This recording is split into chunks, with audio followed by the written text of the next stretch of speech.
कक्षा 9 भौतिकी। ठीक है, चैप्टर 1 है आपका विज्ञान और मापन। ठीक है, चलिए इसके बारे में हम लोग पढ़ेंगे, यानी कि भौतिकी के बारे में। ठीक है, चलिए सबसे पहला हम जानेंगे कि विज्ञान आखिर विज्ञान किसे कहते हैं। ठीक है, लिखेंगे कि सावधानी पूर्वक और क्रमबद्ध तरीके से किए गए प्रयोगों और परीक्षणों द्वारा प्राप्त ज्ञान को विज्ञान कहते हैं। ठीक है, चलिए उसके बाद जानेंगे कि भौतिकी किसे कहते हैं। ठीक है, ऊर्जा तथा द्रव्य के बीच आपसी संबंध का अध्ययन भौतिकी कहलाता है। ठीक है, ऊर्जा और द्रव्य के बीच आपसी संबंध का जो अध्ययन करते हैं हम लोग, उसे क्या कहते हैं? उसे भौतिकी कहते हैं। ठीक है, चलिए चलते हैं 3 नंबर क्वेश्चन में। आगे क्वेश्चन है हमारा कि भौतिक राशियाँ किसे कहते हैं। ठीक है, देखेंगे भौतिक राशि पदार्थ का वह गुण है जिनका मापन किया जा सकता है तथा उनकी माप को संख्या द्वारा दिखाया जा सकता है, उसे भौतिक राशियाँ कहते हैं।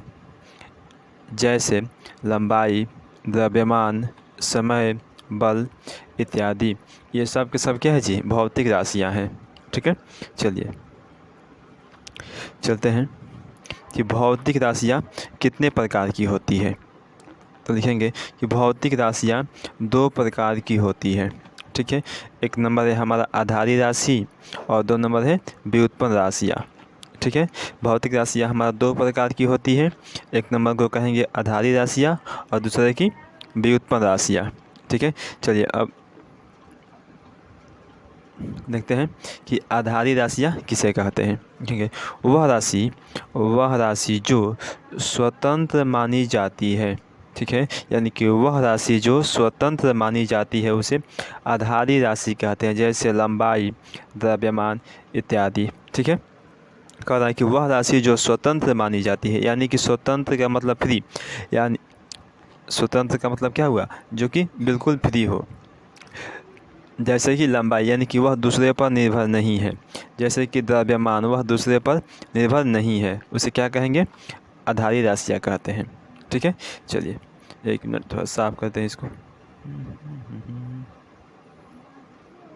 चलिए ठीक है, अब लिखेंगे कि व्युत्पन्न राशियाँ किसे कहते हैं। ठीक है, वह राशि जो आधारी राशि पर निर्भर करती है उसे व्युत्पन्न राशियाँ कहते हैं। जैसे हमारा क्षेत्रफल हो जाएगा, आयतन हो जाएगा, बल हो जाएगा, कार्य और इत्यादि, ये सब के सब जो है आधारी राशि पर निर्भर करती है। ठीक है, चलिए अगला क्वेश्चन है कि आधारी मात्रक किसे कहते हैं। ठीक है, लिखेंगे वह मात्रक जो किसी दूसरे मात्रक पर निर्भर नहीं करता है उसे आधारी मात्रक कहते हैं। जैसे लंबाई, द्रव्यमान, समय इत्यादि, ये जो मात्रक है यह दूसरे पर निर्भर नहीं करते हैं, इसे हम लोग आधारी मात्रक कहते हैं। ठीक है, चलिए चलते हैं अगला वीडियो के।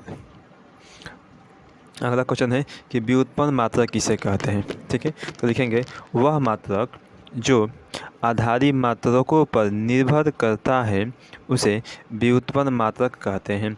जैसे क्षेत्रफल हो जाएगा, आयतन हो जाएगा, वेग हो जाएगा, त्वरण हो जाएगा, बल हो जाएगा और इत्यादि लिख देंगे। ठीक है, ये सब के सब क्या है जी?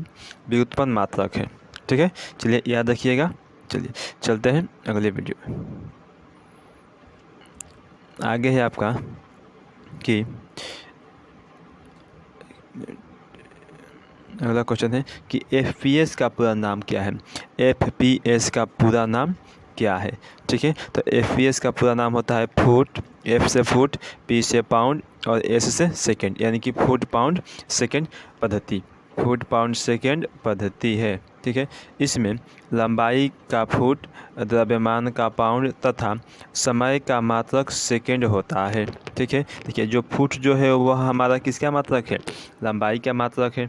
ये जो फुट है यह लंबाई का मात्रक है, और जो पाउंड है वह द्रव्यमान का मात्रक है, और जो सेकेंड है वह हमारा समय का मात्रक है। ठीक है, जो FPS है उसमें फुट हमारा हो जाएगा लंबाई का, और P से पाउंड हमारा हो जाएगा द्रव्यमान का, और S से सेकेंड हो जाएगा हमारा समय का। ठीक है, चलिए इसको थोड़ा सा साफ कर देते हैं। चलिए, ठीक है, चलिए इसके आगे देखते हैं कि ब्रिटिश पद्धति किसे कहते हैं। ठीक है, ब्रिटिश पद्धति किसे कहते हैं? देखिए, इसे FBS जो है इसे ब्रिटिश पद्धति कहते हैं। अच्छा, इसे ब्रिटिश पद्धति क्यों कहते हैं? क्योंकि देखिए ये जो है ब्रिटेन में चल रही थी। कहाँ पर? ब्रिटेन में ये जो पद्धति थी यह ब्रिटेन के लोग जो है इसे यूज कर रहे थे, इसलिए हम लोग इसे ब्रिटिश पद्धति के नाम से भी जानते हैं। ठीक है, FBS का ब्रिटिश पद्धति भी कहते हैं। ठीक है, चलिए चलते हैं आगे क्वेश्चन में कि CGS पद्धति का पूरा नाम क्या है? CGS पद्धति का पूरा नाम क्या है?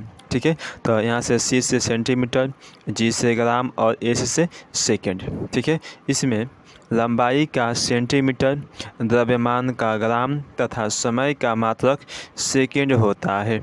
ठीक है, चलिए कुछ थोड़ा सा जो समय।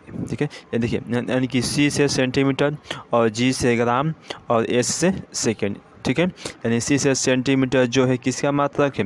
वह लंबाई का मात्रक है, और G से ग्राम यह हमारा द्रव्यमान का मात्रक है, और S से सेकंड यानी कि यह हमारा समय का मात्रक है। ठीक है, समझ गए आप लोग? चलिए चलते हैं अगले क्वेश्चन की ओर। अगला क्वेश्चन है कि मीटरी पद्धति किसे कहते हैं? मीटरी पद्धति किसे कहते हैं? ठीक है, तो CGS को मीटरी पद्धति कहते हैं। ठीक है, अच्छा, CGS को मीटरी पद्धति क्यों कहते हैं? क्योंकि देखिए यहाँ पर सेंटीमीटर लगा हुआ है। इस CGS में C से सेंटीमीटर लगा हुआ है। यहाँ पर हम लोग देखे हैं C फॉर सेंटीमीटर लगा हुआ है, इसलिए हम लोग इसे CGS पद्धति भी कहते हैं। ठीक है, चलिए अगला क्वेश्चन है आपका कि MKS पद्धति का पूरा नाम क्या है? ठीक है, तो MKS पद्धति का पूरा नाम क्या है? ठीक है, तो M से हमारा मीटर हो जाएगा, K से किलोग्राम हो जाएगा, S से सेकंड हो जाएगा। ठीक है, इसमें लंबाई का मीटर, द्रव्यमान का किलोग्राम तथा समय का मात्रक सेकंड होता है।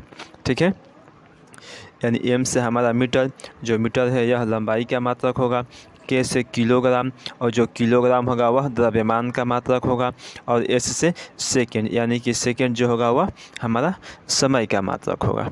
ठीक है, चलिए आप लोग समझ गए?